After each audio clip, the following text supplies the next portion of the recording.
ঠিক আছে, সুপ্রিয় শিক্ষার্থী, আমি এখন তোমাদেরকে যে জিনিসটা বোঝানোর চেষ্টা করবো সেটা হচ্ছে প্রাথমিক বৃত্তি পরীক্ষা কার মেথডের যে মডেল টেস্ট আছে, মডেল টেস্ট একে সঠিক উত্তর পত্রটি খাতায় লিখো, সঠিক উত্তরটি উত্তরপত্রে লিখো অংশের এই অংশটুকু আমি আলাপ করবো। তোমরা মনোযোগ দিয়ে দেখলে অনেক কিছু শিখতে পারবো এবং নিজেদের জীবনে অনেক কাজে আসবে এবং পরীক্ষায়ও খুব ভালো রেজাল্ট করবো। হ্যাঁ, প্রথমে যে জিনিসটা আছে সেটা হচ্ছে সঠিক উত্তরটি উত্তরপত্রে লেখো। তাহলে কি লেখা আছে? গুণক সমান গুণফল কালীঘর গুণ্য। কালীঘরে কোন চিহ্ন বসবে? তাহলে কালীঘরে কোন চিহ্ন বসবে? তাহলে এখন কালীঘরে কোন চিহ্ন বসবে এটা আমরা একটু দেখব। তাহলে তোমরা সবাই গুণের সূত্রটি জানো? গুণের সূত্র কি বলতো? এক নাম্বার গুণের সূত্র কে বলতে পারবা? গুণের সূত্র গুণ্য গুণ্য গুণ গুণক সমান কি গুণফল, গুণ্য গুণ। তাহলে দেখো গুণ্য গুণ গুণক সমান হচ্ছে কি গুণ ফল। গুণ্য গুণ গুণক সমান হচ্ছে কি গুণফল। ঠিক আছে, এখন তাহলে এটা হচ্ছে কি গুণের সূত্র। এখন আমাদেরকে বলছে গুণক সমান কি, গুণক সমান কি। তাই আমি যদি সে গুণকটা এখানে রেখে দিই, গুণকের সাথে গুণ্য কি অবস্থায় আছে? কি অবস্থায় আছে? গুণ অবস্থায় আছে। কি অবস্থায় আছে? গুণ অবস্থায় আছে। তাইলে এইখানে যে সে গুণ অবস্থায় থাকে সেটা ওই পাশে গেলে কি হয়?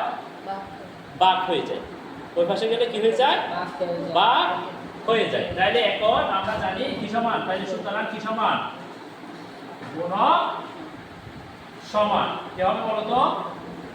গুণ ফল ভাগ কি গুণ। গুণফল বা গুণ্য। তাহলে কালীঘরে কোন চিহ্ন বসবে বলতো? কি চিহ্ন? ভাগ চিহ্ন। কি চিহ্ন? ভাগ চিহ্ন। তাইলে তোমাদেরটা সঠিক হয়েছে নাকি ভুল হয়েছে? ভুল। তাহলে এখন আর ভুল হবে না। একইভাবে গুণ্য সমান কি হবে বলতো? তাইলে তাও একই গুণফল বা গুণক আর গুণফল সমান। ঠিক আছে, তাহলে আমি এটা বুঝে ফেলছি।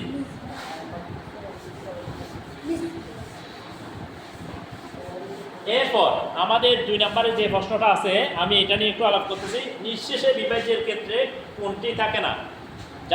যদি সে কোনো অঙ্ক নিঃশেষে বিভাজ্য হয়ে যায় তাহলে কি থাকে না বলতো? ভাগশেষ থাকে না। Very good. কি থাকে না? ভাগশেষ থাকে না। এটা তো আর বুঝিয়ে দেওয়ার দরকার নাই। ঠিক আছে, তাহলে নিঃশেষে বিভাজ্যের ক্ষেত্রে কি থাকে না? ভাগশেষ থাকে না। তাহলে এখানে উত্তর হবে কোনটা? গ, ভাগশেষ। সবার হয়েছে? হয় নাই?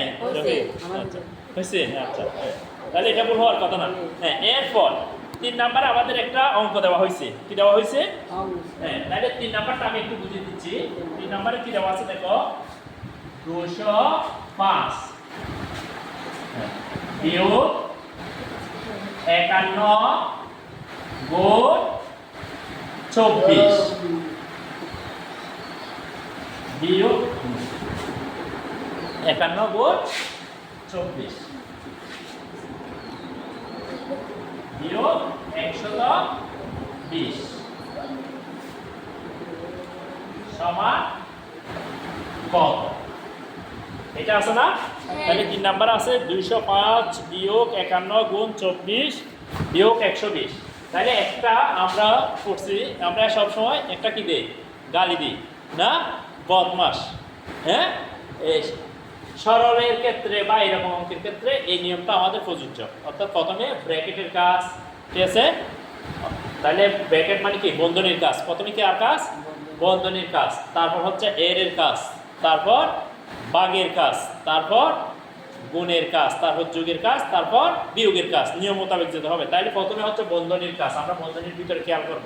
তাহলে বন্ধনী কোথায় আছে? এখানে আছে না? তাহলে এইখানে এসে আমরা প্রথমে কার কাজ করব? গুণের কাজ। নিয়ম অনুযায়ী এর ভাগ এগুলো নাই, তাহলে গুণ আছে, গুণের কাজ করব। তাহলে আমরা সবাই 51 আর 24 গুণ করব। তাহলে সব করো তো একটু 51 আর 24 গুণ কত হবে? আমরা পাশাপাশি সহজ বা বিভিন্নভাবে করতে পারি। তাহলে আমি সহজ পদ্ধতি দেখাচ্ছি। 50 গুণ কত? 24 না? বিয়োগ 24 দিলাম। তাহলে কত হবে? 4 দুগুণা 4 পাঁচা 20 0 5 দুগুণা 10 11 12 12 শূন্য একটা বসে গেল 1200 1200 থেকে কত চলে যাবে? 24 তাহলে কত হয়?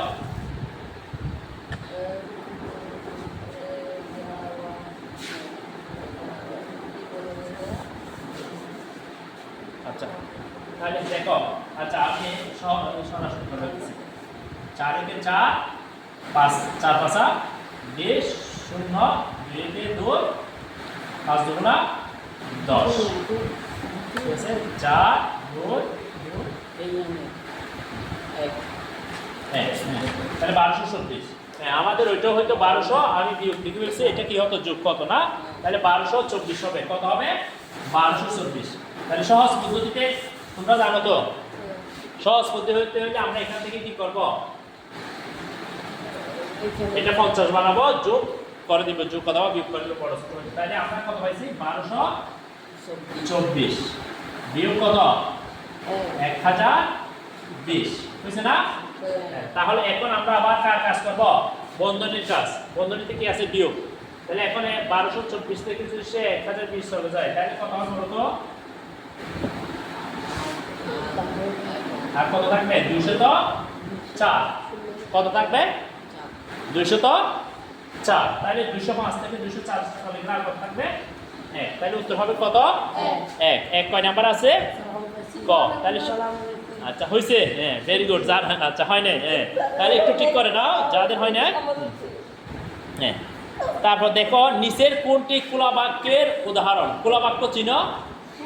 কুলা বাক্য কি বলো তো?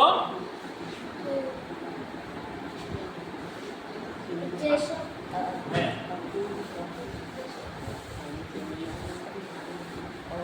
কুলা বাক্য হচ্ছে যেখানে কোনো অজানা বা কি থাকবে? রাশি থাকবে, বুঝছো? যার মান বাহির করতে হবে আমাদের।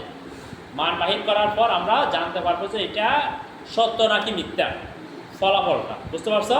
অর্থাৎ আমরা যখন কোনো জিনিসের মান, x এর মান, y এর মান এরকম থাকবে, বুঝছো? মনে করো x প্লাস 5 সমান 15, তাহলে আমরা এখন x এর মান বাহির করবো, এরকম y এর মান বাহির করবো, ক এর মান, কোনো অজানা রাশির মান বাহির করা, তার মান নাই।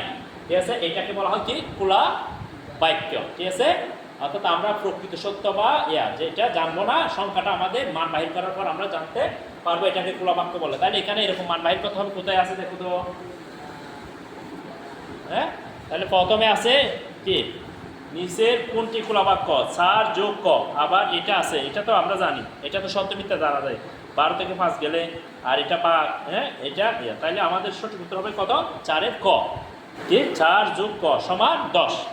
4 যোগ ক সমান 10 হয়েছে?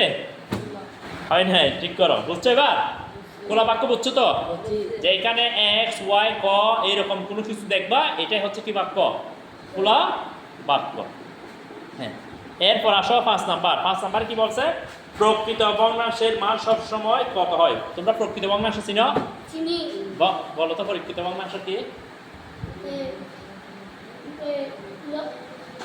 হর বড় লব ছোট।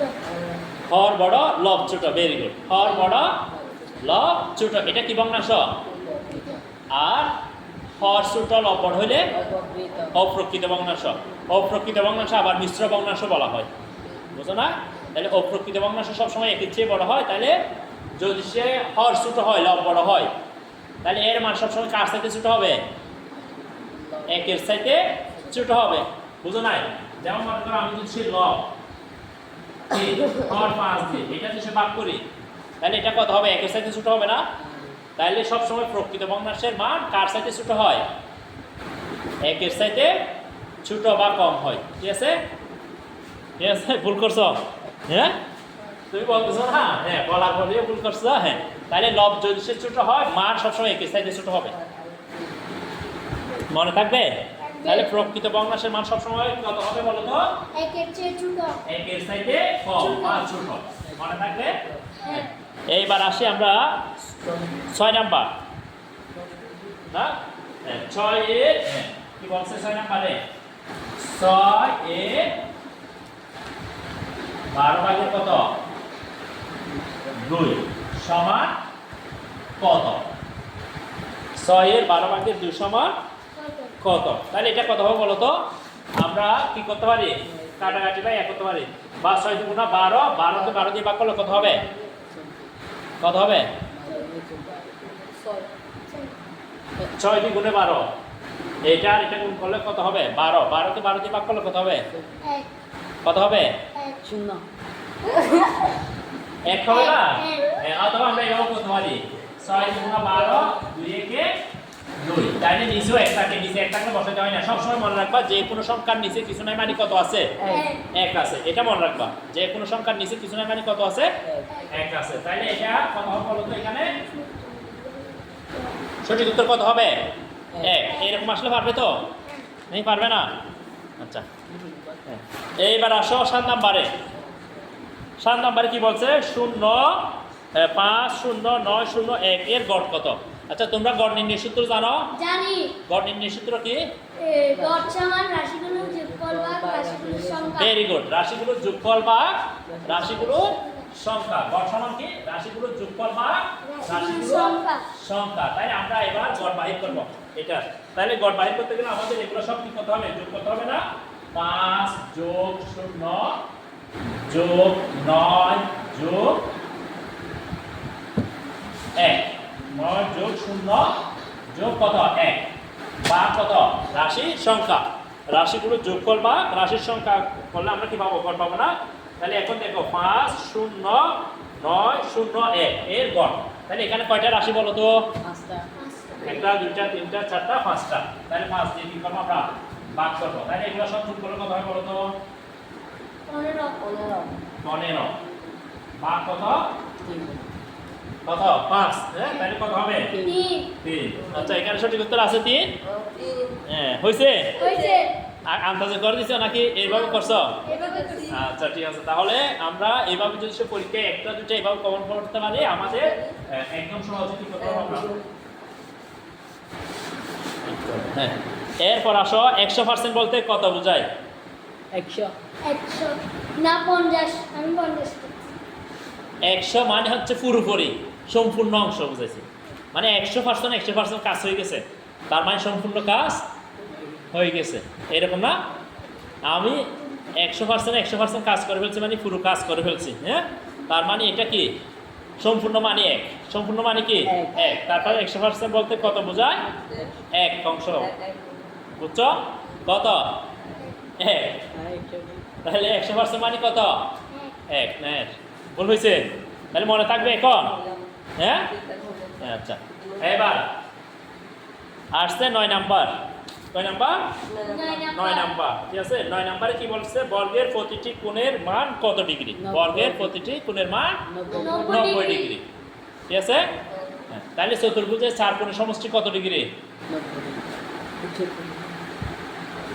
90 ডিগ্রি না 180 ডিগ্রি। হ্যাঁ, 90 ডিগ্রি 360 ডিগ্রি। আচ্ছা, তাহলে বর্গের প্রতিটি কোণের মান কত ডিগ্রি? 90 ডিগ্রি। না, এরপর 2 কেজি 400 গ্রাম ও 3 কেজি 600 গ্রাম সমান কত? 6000 গ্রাম। 6000 গ্রাম। আচ্ছা, এইখানে সবগুলো গ্রাম দেওয়া আছে না? তাহলে 2 কেজি সমান 2000 গ্রাম। হ্যাঁ 2000 গ্রাম আর তাহলে কত গ্রাম হবে? 2 কেজি 400 গ্রাম যোগ 3 কেজি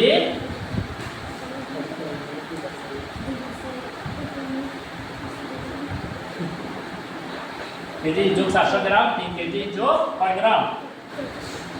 600 গ্রাম গ্রাম, তাহলে এটা হ্যাঁ আমরা কি কেজি, মানে কেজিকে কত দিয়ে 1000 দিয়ে গুণ কত পারি, তাহলে 2 গুণ 1000 হ্যাঁ যোগ কত 400 হ্যাঁ হ্যাঁ 3 গুণ 1000 যোগ কত 600 হ্যাঁ তাহলে এবার কত 2000 যোগ 400 যোগ 3000 যোগ কত 600, তাহলে টোটাল কত হয় 2000 5000 6000 না, তাহলে কত গ্রাম হবে 6000 গ্রাম 6000 গ্রাম। বুঝছো? হ্যাঁ, তাহলে এইভাবে যদি আমরা একটু হিসাব নিকাশ করে উত্তরগুলো বাইর করতে পারি, তাহলে আমাদের অন্ততপক্ষে বৃত্তিতে একটা ভালো রেজাল্ট আসবে।